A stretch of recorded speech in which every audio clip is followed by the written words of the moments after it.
Revelation 13 is very closely tied to Revelation 12. If you missed the last video, I'd encourage you to go back and check that out.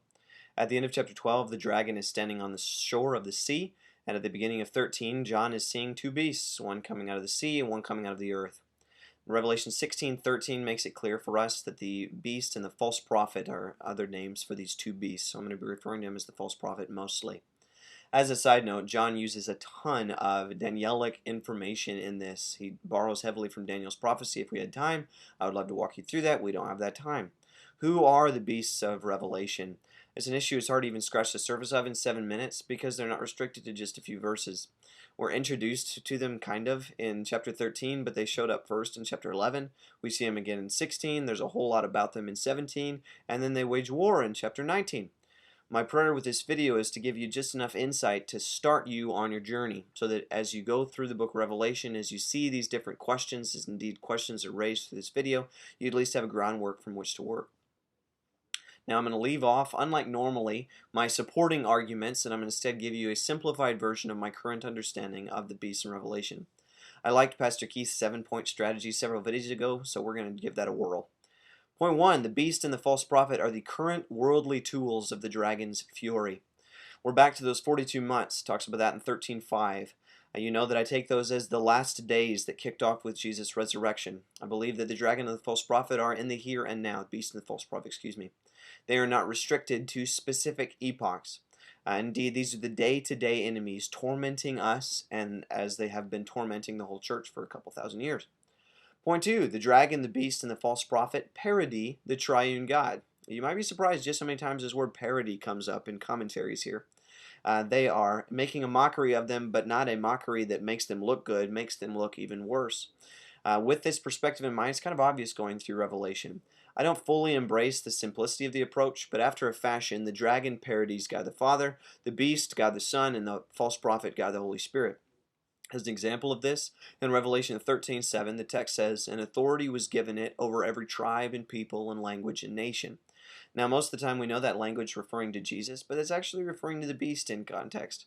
The beast and the false prophet do indeed have some power, but at the end of the day, they are no more than pathetic parodies of the God of everything. Point 3, the beast stands for the earthly powers of Satan and his minions. We know from chapter 12 that the dragon is the spiritual adversary of the saints, Satan himself, and I believe that the beast is kind of the earthly means of that spiritual evil working itself out.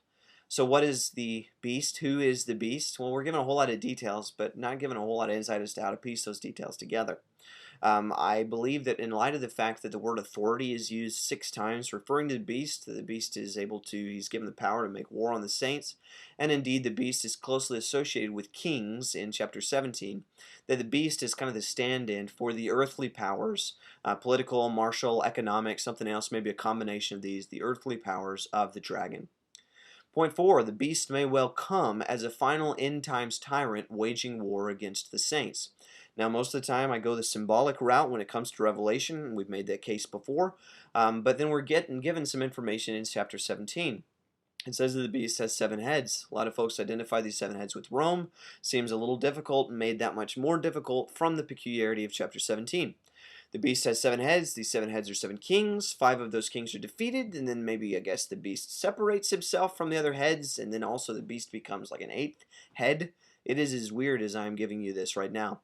I am going to take, all that being said, chapter 17, verses 12 and 13, as suggesting, perhaps even a likelihood, that there will be a physical personification of the beast, who has already been active for these last 2,000 years, a physical personification at the very end to wage final war on the Lamb.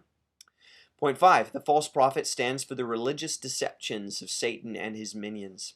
Now, the second beast is mentioned less frequently than the first beast. I believe that this second beast indeed stands in for the false religions that Satan has set up. We see that the second beast performs signs. He parodies the witnesses. The false prophet deceives the world into worshiping the first beast. I believe that the false prophet is again that symbol for the world religions, the corruption of Christianity through the cults, and through any faulty worldview that has come up over these last couple of millennia. Point 6, the beast and the false prophet only work by God's allowance. Now the text says that the dragon gave power to the beast, but Revelation 13 is kind of full of references. These phrase in English Standard Version that comes to us as "it was allowed." It was allowed for the beast to operate for 42 months. Now, if the beast were operating on its own, it wouldn't have stopped after 42 months. It's a good reminder to us that Satan and his minions are not independent agents. They can take no action that was not first allowed them by the God of everything. Indeed, there's kind of a strange Old Testament reference in 13:9 and 10, harkens back to the prophets, but the idea there is that God is still sovereign even over the deaths of his saints. Finally, point 7, the beast is already defeated. Now, my understanding of chapter 13, verse 3 is not particularly common, but I do find it persuasive given all of the things that go into this. I will give you a little bit of that detail right now.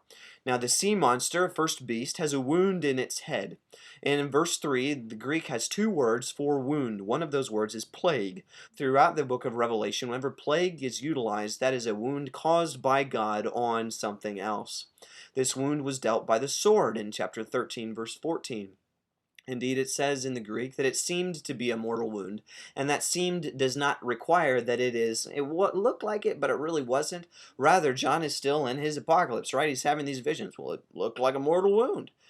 This beast pretends to be alive, but he has in fact already been mortally wounded. There again, the parodying of the lamb who was slain, but who was raised.